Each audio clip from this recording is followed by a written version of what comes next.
भगवान श्रीकृष्ण कहती किछि लोकंकु छाड़ी आगकु तो आमे जाई परिबा, किंतु तांको खालीपण हजारे लोक मध्य चाहिए पूरण करि परिबेनी। जे धैर्यर सहित अपेक्षा करिबा जानिछंती तांकु तांको चाहुथिबा जिनिस कौनसी ना कौनसी रूपरे पहुंची जाइथाए तांको पाखरे। जेतेबेल पर्यंत विपरीत परिस्थिति सह न लड़िबा से पर्यंत खराब परिस्थिति गुड़िक आपणक उपरे भारी होई रहिबो। खाली समय उपरे भरोसा करी बसंतु नहीं।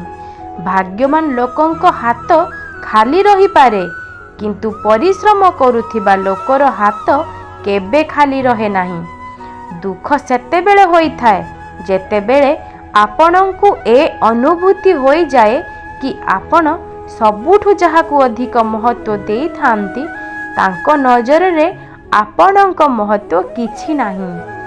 से लोक माने बदली जाती जहाकु आमे आवश्यक ठारू अधिक समय एवं इज्जत देई थाए। साथी रे चालुथिबा लोक ही धोखा देई थांती। एहा काली भी सत थिला, आज भी सत अटे। कहा कथा जदि खराब लागे तो दुई प्रकार चिंता करंतु। जदि से लोक आपणक पाई जरूरी अटे तो से कथा को भूली जाआंतु, एवं जदि से कथा आपणक पाई जरूरी तो से लोक को भूली जाआंतु। भगवान श्रीकृष्ण कहती सत्य को स्वीकार करिबा मनुष्य पाई बहुत महत्वपूर्ण अटे। जेतेबेल पर्यंत मनुष्य सत्य को स्वीकार करे नाही सेतेबेल पर्यंत असत्य सहित लड़िबाकू सामर्थ्य आसे नाही। जेतेबेले आपण भजन करंती एवं आपणक उदर जेतेबेले स्वीकार करिथाए जे से भरी जाइछि, आपण भजन करिबा बंद करि देई थांती। सेतेबेले आपणकू निद्रा आसीथाए। जेतेबेले आपणक मन स्वीकार करिथाए आपणक शरीर थकी जाइछि एवं ताकू विश्रामर आवश्यकता अछि। सेहीपरि आपणकू जेतेबेले कौनसी खराब अभ्यास को छाड़िबार अछि तो आपणकू स्वीकार करिबाकू पड़िबो आपण से खराब अभ्यासर बंधक अटंती। बास बहुत हेगला, एबे आउ नुहे। जीवन रे समस्या तो सबुदिन नुआ नुआ आसीबो, किंतु सेथिरे सेमाने जीतिबे जहार चिंताधारा बड़ अटे। समय लगी थाए, किंतु दिने ना दिने जना पड़ी जाए केउ लोक किपरि अटंती। किछि लोक निजर बोली देखाई होई थांती, किंतु समय आसिले सेमानंकर असली चेहरा सामना को आसी जाई थाए।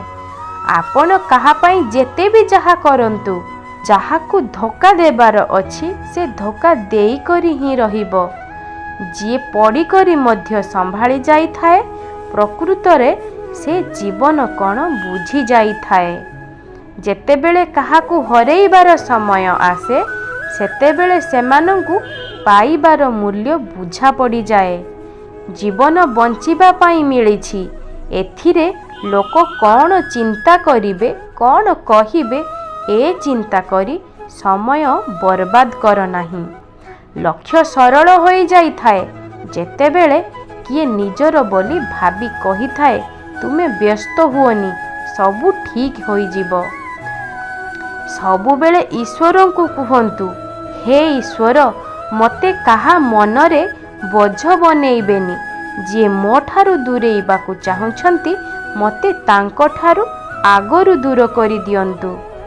जदि कहार साथ सारा जीवन चाहुछ तो ताकू ए कथा केबे भी कहिबेनी आपण ताकू केते चाहुछंती।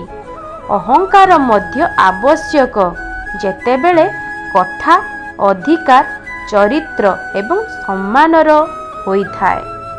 आपणकर चिंताधारा को सबुबेले सकारात्मक रखंतु। आपणक जीवन सबुबेले आनंदमय रहिबो।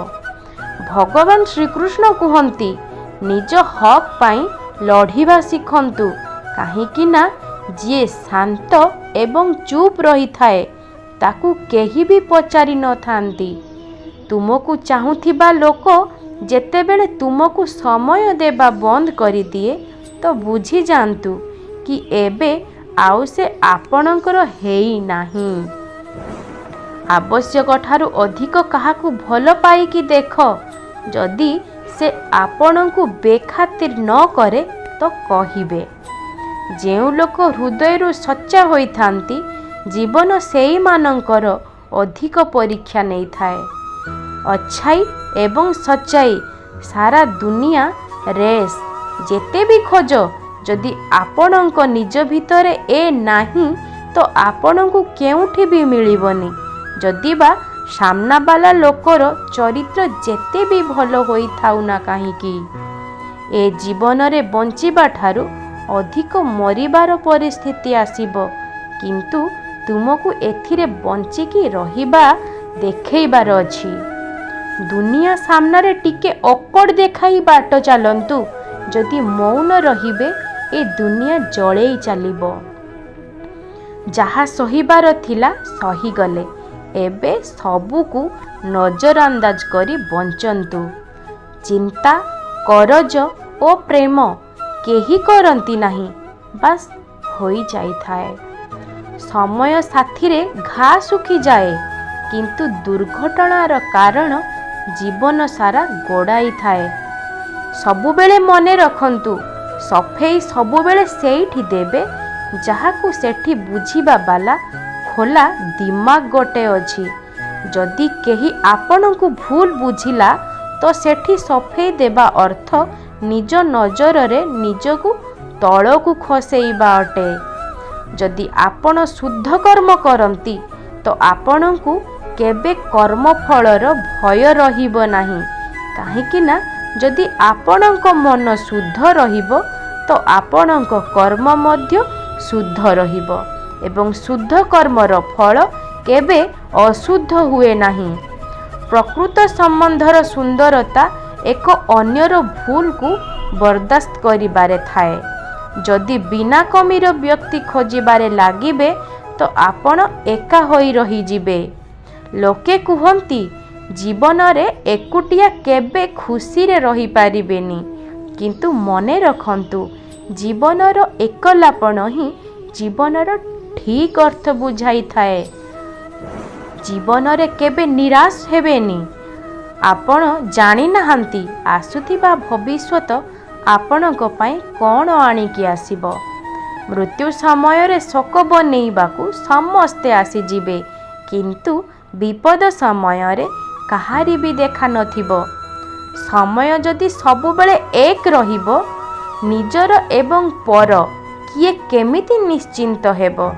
ଯଦି ବିଶ୍ୱାସ ବଢ଼ିଥାଏ ପରଲୋକ ମଧ୍ୟ ନିଜର ଲାଗିଥାନ୍ତି ଏବଂ ଯଦି ବିଶ୍ୱାସ ଭାଙ୍ଗିଯାଏ ନିଜ ଲୋକ ମଧ୍ୟ ପର ଲାଗିଥାନ୍ତି।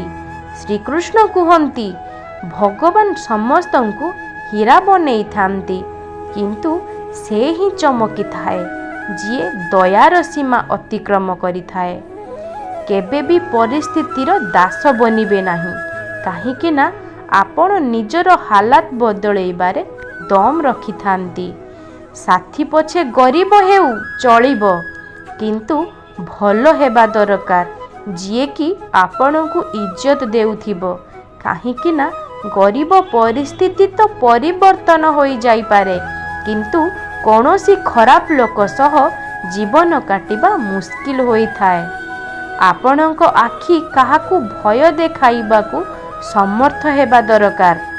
ହତିଆର ତ ଚୌକିଦାର ପାଖରେ ମଧ୍ୟ ଥାଏ।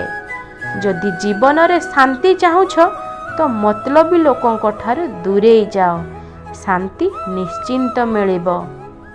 ସାଧାରଣ ଲୋକଙ୍କ ସବୁଠୁ ବଡ଼ ଭୁଲ ଏ ହୋଇଥାଏ, ସେମାନେ ଚାଲାକ ଲୋକଙ୍କୁ ଭରସା କରି ନିଜର ମାନି ନେଇଥାନ୍ତି। କେବେ କାହା ଉପରେ ଆଖି ବନ୍ଦ କରି ଭରସା କରିବେନି, କାହିଁକି ନା ଏ ଦୁନିଆ ଏତେ ବି ଭଲ ନୁହେଁ ଆପଣଙ୍କ ଭରସାକୁ ରକ୍ଷା କରିପାରିବ। କିଏ ଆମକୁ ଛାଡ଼ି ପଳେଇଲା ଏ ଜରୁରୀ ନୁହେଁ, ଜରୁରୀ ଏ ଅଟେ କି ସେ ଆମକୁ କ'ଣ ଶିଖେଇକି ଗଲା। କେହି ବି ସବୁବେଳେ ନିଜର ହୋଇ ରୁହନ୍ତିନି। ଧୋକା ଖାଇଥିବା ଲୋକ ସମୟ ସହିତ ତ ଠିକ୍ ହୋଇଯାଇଥାଏ, କିନ୍ତୁ ଧୋକା ଦେଇଥିବା ଲୋକ ଶାନ୍ତି ପାଇନଥାଏ। ସବୁବେଳେ ସେଇ ଲୋକଙ୍କର ମନ ଭାଙ୍ଗିଯାଏ ଯେଉଁମାନେ ସବୁବେଳେ ଅନ୍ୟର ମନ ରଖିବା ପାଇଁ ପ୍ରୟାସ କରିଥାନ୍ତି। ଭଗବାନ ଶ୍ରୀକୃଷ୍ଣ କୁହନ୍ତି, ଯେତେବେଳେ ଲୋକମାନେ କୌଣସି ରାସ୍ତାରେ ଯାଆନ୍ତି ତ ଗୋଡ଼ର ଦବାଦରେ ଘାସ, ଗଛ ଇତ୍ୟାଦି ଶୋଇଯାଇଥାଏ। ବାରମ୍ବାର ସେହି ରାସ୍ତାରେ ଯିବା ଦ୍ୱାରା ମାର୍ଗ ସ୍ୱତ୍ୱ ବନିଯାଇଥାଏ ଏବଂ ଏହିପରି ଜୀବନ ଅଟେ। ନିୟତି ମଧ୍ୟ ଯେତେବେଳେ ଆପଣଙ୍କ ଜୀବନ ମାର୍ଗରେ ନ ମିଳେ ତ ରୁକନ୍ତୁ ନାହିଁ, ଆଗକୁ ବଢ଼ି ଚାଲନ୍ତୁ, ମାର୍ଗ ସ୍ୱତ୍ୱ ବନିଯିବ। ଲକ୍ଷ୍ୟ ପ୍ରାପ୍ତି ପାଇଁ ସବୁବେଳେ ସମୟ ଏବଂ ଧୈର୍ଯ୍ୟ ଦରକାର। ସମୟ କେବେ ବ୍ୟର୍ଥ ଯିବାକୁ ଦିଅନ୍ତୁ ନାହିଁ ଏବଂ କଠିନ ସମୟରେ ଧୈର୍ଯ୍ୟ ହରାନ୍ତୁ ନାହିଁ।